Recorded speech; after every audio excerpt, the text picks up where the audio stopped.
사랑과 은혜가 풍성하신 하나님 감사합니다. 오늘은 사사기 16장부터 18장까지의 말씀을 읽습니다. 말씀을 읽는 시간 가운데 사사기에서 주시는 참된 교훈, 그것을 잘 받아들이게 하시고 그것이 때로는 책망이 될 수 있습니다. 하나님 그 책망도 받아들이게 하시고 또 회개하는 영을 허락하셔서 정결케 되어지는 말씀 읽는 시간, 기도의 시간 되게 하여 주옵소서. 하나님 말씀을 통해서 우리의 기도의 시간들이 회복되기를 소망하고 또한 하나님 이 기도의 시간이 회복되어 성령의 충만케 하심으로 나의 소견에 옳은 대로 행하는 삶이 아니라 하나님께서 원하시는 삶을 살아갈 수 있는 참된 믿음과 순종이 회복될 수 있도록 역사하여 주시옵소서. 감사드리며 살아계신 예수 그리스도의 이름으로 기도합니다. 아멘. 사랑하는 성도 여러분 반갑습니다. 오늘 이제 사사기 16장, 17장, 18장 말씀이 있는데요. 삼손의 이야기가 이제 16장으로 마무리가 되면서 전체적인 사사들의 이야기가 이제 최종적으로 결론이 지어지고 이제 17장부터는 이스라엘 민족의 아픔의 역사들 또 사실은 어떻게 보면 잊고 싶었던 그런 어떤 과거의 이야기들이 많이 나오고 있습니다. 그래서 인간적으로 봤을 때에도 또 하나님 보시기에도 참혹한 일들이 많이 일어나는 것이 이제 사사기 마지막 부분이라고 할 수 있겠고요. 그 마지막 부분에 17장과 이제 마지막 이제 21장을 통해서 계속해서 나오는 사사기의 주제가 나오죠. 이렇게 모든 참혹한 결과로 이스라엘 민족이 아픔을 겪고 고통을 겪는 이유는 자기의 소견에 옳은 대로 행하였다는 거예요. 이스라엘에 왕이 없었다라고 이야기를 하죠. 이스라엘은 왕이 계시죠. 하나님, 여호와 하나님이십니다. 근데 그들이 그 여호와 하나님을 왕으로 삼지 않았다라는 거예요. 사람이 왕이 되었고요. 이제 우상, 이방 신상이 왕이 되었고. 이렇게 하나님을 떠나간 인생들, 하나님을 왕으로 삼지 않은 인생의 모습이 바로 죄인들의 삶인 거예요. 그것이 인간의 타락했다는 증거죠. 그 타락함의 결과들, 그 타락함으로 인해서 민족이 얼마나 이런 어려움을 겪는지, 그 타락함으로 인해서 어떠한 현상들이 발생했는지를 사사기 시대적인 단면을 통해서 보여주고 계신다면 이것들이 지금 사사기 시대로만 끝나지 않고 있다는 거죠. 이 사사기 읽으면서 자주 그런 생각을 예전에도 했지만 이번에도 이 사사기 읽으면서 지금 이 어두운 시대, 이 시대가 바로 사람이 자기 소견에 옳은 대로 행하는 시대구나라는 것을 너무 많이 보게 됩니다. 저 또한 그 속에서 완전히 자유할 수 없는 죄인인 것 같고 또 이것을 우리가 교회와 성도들이 고백하고 자꾸만 하나님 앞에 말씀으로 우리가 지금 매일의 묵상을 통해서 하나님 앞에 계속해서 거듭해서 나아가잖아요. 이것이 굉장히 중요한 움직임이에요. 이것이 굉장히 중요한 우리의 영적인 부흥을 위한 아주 중요한 시간들이라는 거죠. 우리가 이 매일의 말씀이 읽는 것은 어떤 하나의 규칙을 만들고자 하는 것이 아닙니다. 좋은 습관을 만들고자 하는 것도 아니고 그것도 물론 있겠지만 정작 우리가 정말 필요한 것은 무엇이냐면 이것이 바로 이 사람이 자기의 소견에 옳은 대로 행하는 이 사사기, 이 시대와 같은 이 어두운 시대 가운데 다시 한번 부흥할 수 있는, 다시 한번 영적으로 회복할 수 있는 유일한 빛된 기름을 여러분 꼭 기억하시길 바랍니다. 16장 말씀 삼손은 이제 결국 이제 들릴라와 있었던 많은 일들이 있었죠. 삼손은 그 여인에게 배신을 당하게 되고 이제 뒤에 보시면 이제 머리도 밀려오게 돼서 눈도 뽑히고 가서 이제 옥에 가서 맷돌을 돌리게 되는 그런 이제 모든 것이 무너진 상황들이 발생을 하게 됩니다. 예전에 100일의 묵상을 통해서 제가 여기서 이제 퀴즈를 냈죠. 회복의 메시지가 어디 있을까라고 했을 때 22절에 보면 그의 머리털이 밀린 후에 다시 자라기 시작하니라. 다시 자랐다라는 이 표현이 저는 참 좋더라고요.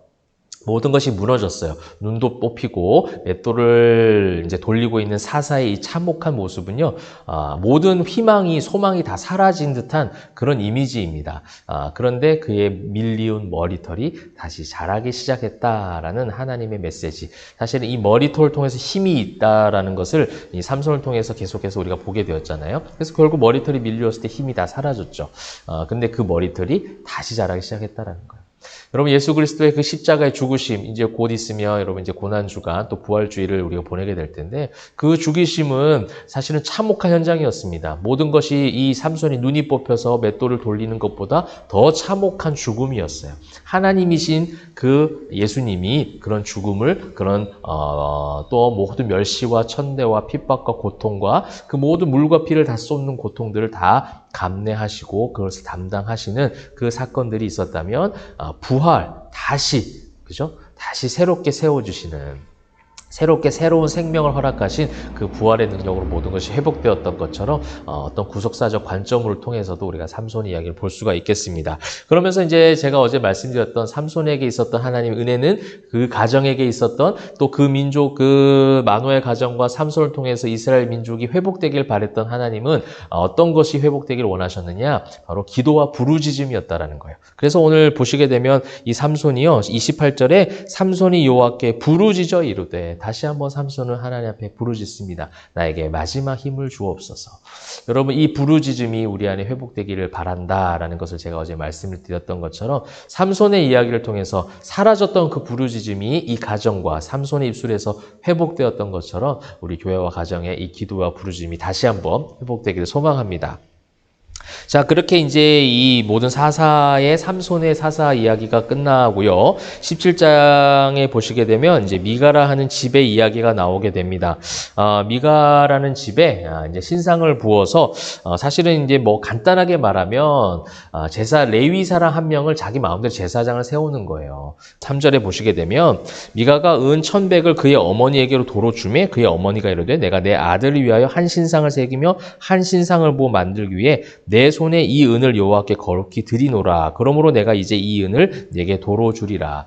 여호와께 드리는 것이 아니라 사실은 어떻게 보면 자신의 가정, 자기의 소견에 옳은 대로 신상을 만들어서 하나님 앞에 드리는 거죠. 신상을 부어 만든 우상 숭배하던 그 제물들을 사실 하나님은 헤렘을 시키시기를 원하셨죠. 그것이 여호수아 말씀이었거든요. 근데 그 교훈이 다 이제 사라져 버린 거예요. 자기 소견에 옳은 대로 행하는 거. 이것을 좋게 해서 하나님 앞에 드리면 얼마나 좋을까라고 하는 것이죠. 그래서 내가 보기에 여호와께 드렸다라는 겁니다. 내가 보기에 여호와께 드렸다는 거죠. 하나님이 보시기에 받으신 것이 아니라 내가 드린 것으로 그냥 만족하는 것이죠. 나의 욕심을 위해서 수단을 삼는 거예요. 하나님께 안 드릴 수는 없고 종교심에 의해서 드리긴 하지만 이 신상을 부어서 드리는 것이죠. 그러면서 이제 이 신상을 통해서 결국 또 5절에 보시게 되면 그 미가에게 신당이 있으므로, 보십시오. 이것이 이제 잘못된 거죠. 하나님을 향한 제단만 있는 것이 아니라 신당, 다른 신을 섬기는 그런 신당이 있었고요.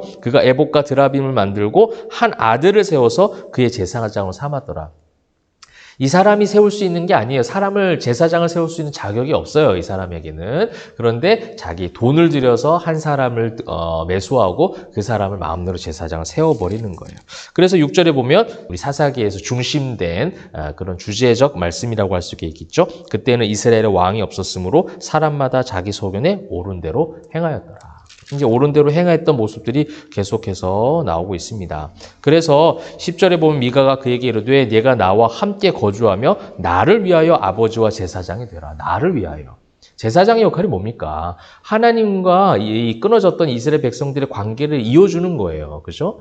그것을 위해서 있는 것이 제사장인데 나를 위하여, 미가의 집을 위하여. 그래서 점을 치고 좋은 점을 또 치기를 바랐겠죠. 그래서 돈을 주고 매수하는 것이고 그렇게 해서 점치는 사람을 제사장으로 세워두는 것이죠. 그래서 이제 11절 그 레위인이 그 사람과 함께 거주하기를 만족하게 생각했어요. 만족하겠죠. 인간적 만족인 겁니다. 여러분 이것을 보면서 이 시대에 우리가 성도의 삶을 한번 돌아보게 되는 거죠. 이제 우리가 이제 만인 제사장, 우리 모두가 이제 제사장 역할을 감당하는 성도로서 또 목회자인 저도 마찬가지고요. 이 땅 가운데 살아가는데 무엇을 통해서 우리는 만족함을 누리는가? 우리가 누리는 참된 만족함, 자족함은 어디를 통해서 이루어질 수 있는가? 어디를 통해서 만족하다 말할 수 있는가? 이것을 한번 돌아볼 필요가 있다는 거예요. 그것이 세상 사람들과 똑같은 기준이라면 우리 이 말씀을 보면서 한 번 더 다시 한번 회개의 자리로 나아가야 될 줄 믿습니다. 그러면서 13절에 보면 미가가 이르되 레인이 내 제사장이 되었으니 이제 여호와께서 내게 복 주실 줄을 아노라. 이 자기 소견에 옳은 것이죠. 그죠? 자기 마음대로 제사장을 세워서 그것이 마치 하나님 기뻐하시는 모습인 것처럼 착각하게 만드는 것입니다. 자, 이제 18장에도 마찬가지입니다. 그때 이스라엘에 왕이 없었다라고 하면서 이제 단지파의 범죄가 기록이 되어지고 있습니다. 그래서 정탐꾼 5명이 오게 되어지고 4절에 보시게 되면 미가가 이러이러하게 나를 대접하고 나를 고용하여 나를 자기의 제사장으로 삼았느니라. 이제 이 제사장이 그렇게 이야기를 하고 이 단지파 사람들에게 또 점을 쳐서 그 사람들에게 유익이 되도록 하는 것이죠. 그러니까 뭐 사꾼이죠, 사꾼. 우리가 흔히 말하면 신약 성경에는 사꾼처럼 그런 행동을 하게 되어지죠.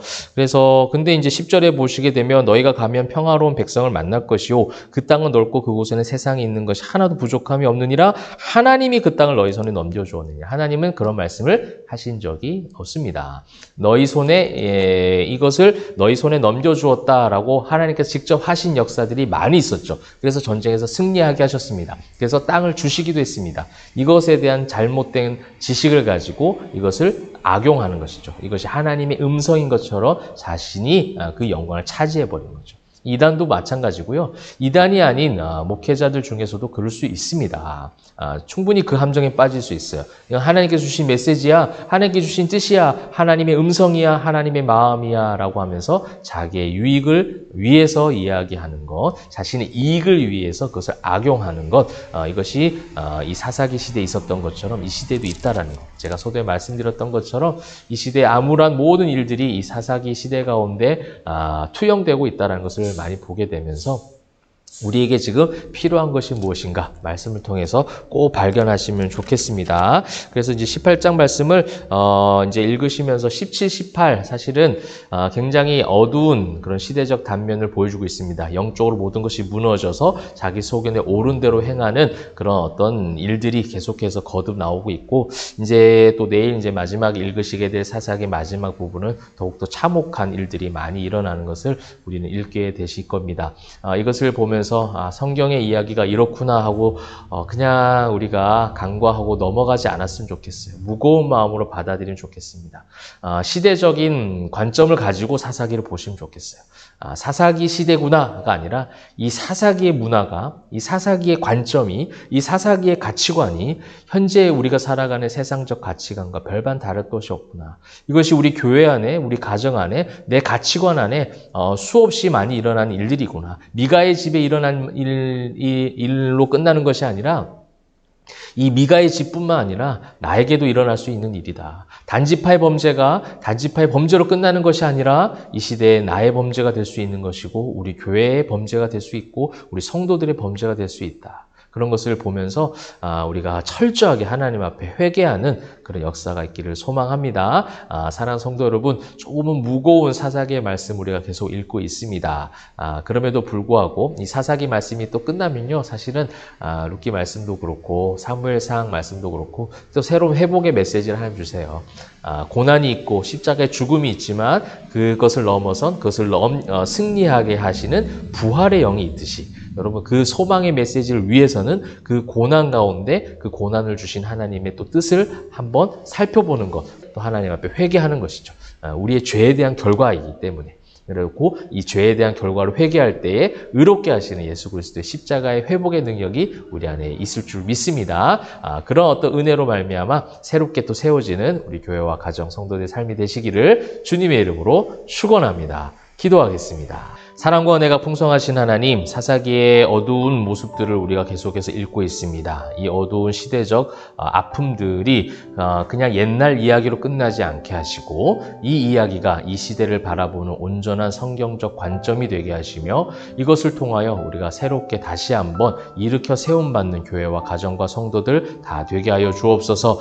회개가 필요한 그런 시대 가운데 있습니다. 하나님 회개할 수 있는 은혜 주시옵소서. 부르짖고 하나님을 찾을 수 있는 간절함이 다시 한번 회복될 수 있도록 역사하여 주시옵소서. 오늘도 그런 주님과 함께 동행함이 기쁨이 되게 하실 줄 믿사옵고 감사 올려드리며 살아계신 예수 그리스도의 이름으로 기도합니다.